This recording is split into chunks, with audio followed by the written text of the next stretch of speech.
It's deadline day for media outlets to sign the Pentagon's new restrictive press access rules. It states that reporters cannot solicit or report on any information the Department of Defense does not authorize. News organizations across the board, including CNN, as you might imagine, rejected signing a pledge like that. Defense Secretary Pete Hegseth called Pentagon press access a, quote, privilege, not a right, and responded to outlets who aren't signing it with a single waving hand emoji.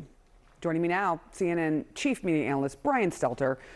Brian, what should outlets expect today? Obviously, especially those who are saying, we're not signing this because you are basically telling us what we can and cannot report on or say. Yeah, this was originally described a number of weeks ago as a pledge. There were some revisions after negotiations with media outlets, but newsroom leaders and media lawyers looked at this document from the Pentagon and said this was simply unacceptable. It's an infringement on First Amendment rights. It has the potential to criminalize acts of journalism because so much of what reporters learn about the military, some of it comes from leaks. Some of it comes from sources who are not technically authorized or allowed to provide the information, but they're sharing that information in the public interest. This new document, this new so-called pledge, would potentially criminalize that kind of coverage and put journalists at risk of prosecution. So that is why so many news outlets are standing up and saying they will not sign the papers today. The Pentagon issued a 5 p.m. Eastern Time deadline today, and they say any journalist who has a press pass for the Pentagon complex who does not sign the new paperwork, they'll have to turn in their press pass by 5 p.m. tomorrow, meaning 5 p.m. Wednesday.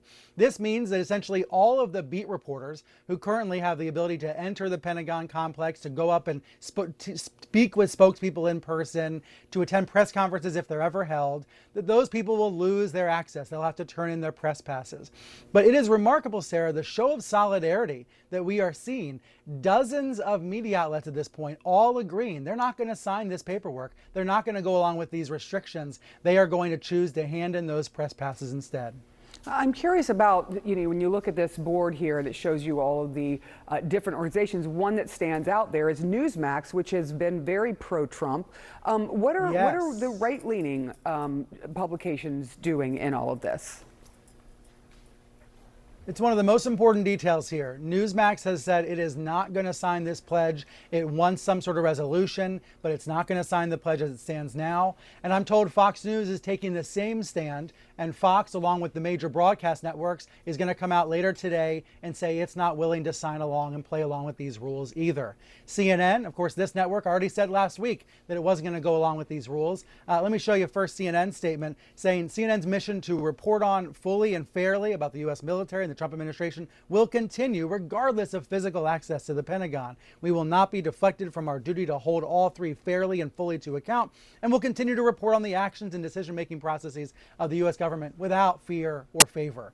Newsmax in a statement saying much the same thing. So it is telling, we're seeing some of these pro-Trump or conservative outlets say that they will not sign the pledge. At the same time, major mainstream outlets like the AP, CNN, Reuters, the Wall Street Journal, they are all rejecting this edict from Defense Secretary Pete Hegseth.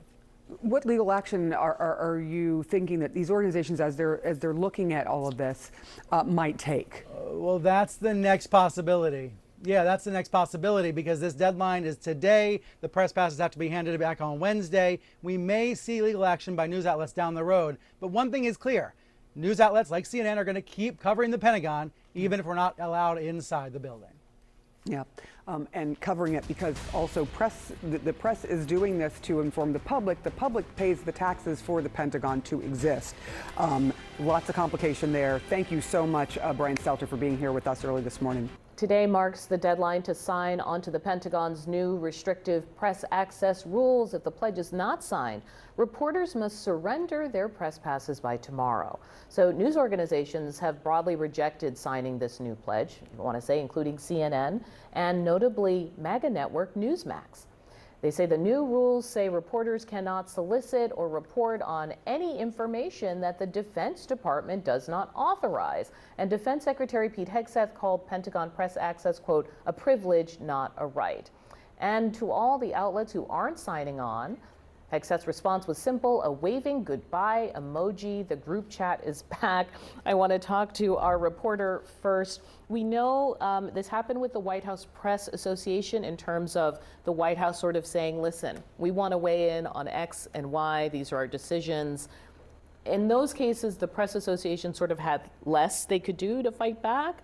Why do you think news organizations drew a line here?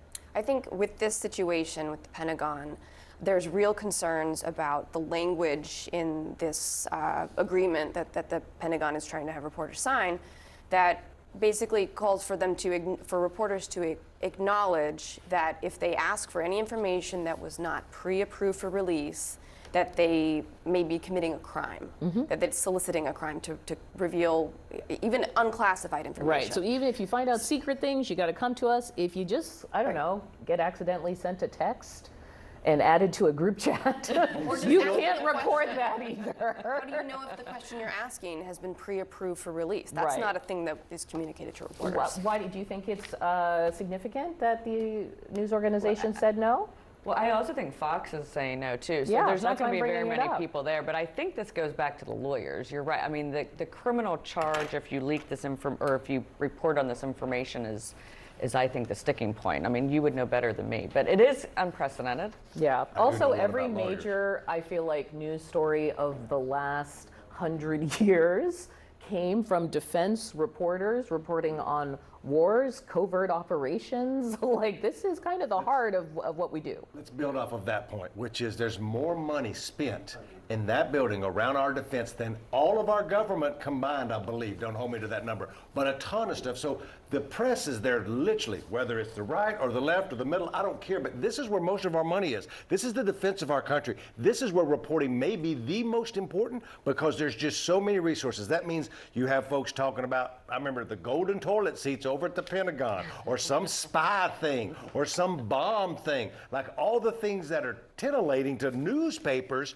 but also news that we need. This is the last place we should be coddling that down. If they're not classified. If they're not classified. And also, I think at one point when the Supreme Court was weighing in on some of these issues, there was mentioned in the ruling that our sons and daughters go to war, and we have a say and a right to know the how and why that happens. There are a lot of leaks there, and I'm not just saying with Hegseth, there's been a lot of leaks over the years. I think it's just the wrong way to maybe thread this needle. There probably needs to be a little bit of a reform in regards to how things are reported, especially classified information, secret, top secret, especially secrets, the stuff that usually gets leaked because they don't realize.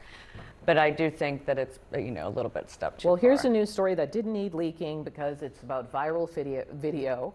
The Pentagon chief, Pete Hegseth, also claims that, quote, standards are back. And so he shared this article on X, which had included some reporting that some Texas National Guard troops were replaced. It is Texas, Chuck, sorry, who were headed to Illinois. They were replaced for not meeting certain fitness standards, including height, weight, physical fitness. And that's according to the Texas Military Department. So this fits with Hegseth's kind of speech before the military, where he spoke before all these generals, and he was saying, look, having generals who are fat is a bad look for the military. And I wanted to bring this back to you guys because some of the commentary, the reason why this went viral in a way, is because people were mocking the National Guard, Texan National Guards, for being in Illinois.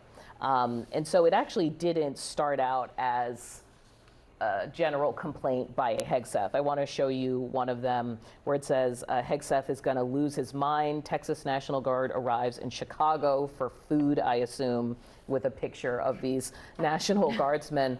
I want to get your opinion on this because people used to mock the National Guard pre 9/11 as weekend warriors. That war changed how these folks were seen. Go. I want you to talk about this first because you're dying. Lots of folks in the National Guard have done amazing work coming up. And I get what he's saying about folks being a little overweight. I just got back from Texas. I think I gained 5 pounds over the weekend from Mexican food and Whataburger. Like, I get it. And these folks aren't full-time military, but I think you got to be able to kind of do both here. There should be some standards that are met, but then also these guys have regular jobs Monday through Friday, probably eating Mama's cooking. Which they can't go to because they're busy not getting paid, going to other cities. Well, that is true, but I think they are getting paid as of tomorrow. They're supposed to be find money. But no, you're right. The National Guard, we should all be well, first of all, we should thank all of our military, but we should definitely thank our National Guard. Are we going to push up our way through improved Defense Department?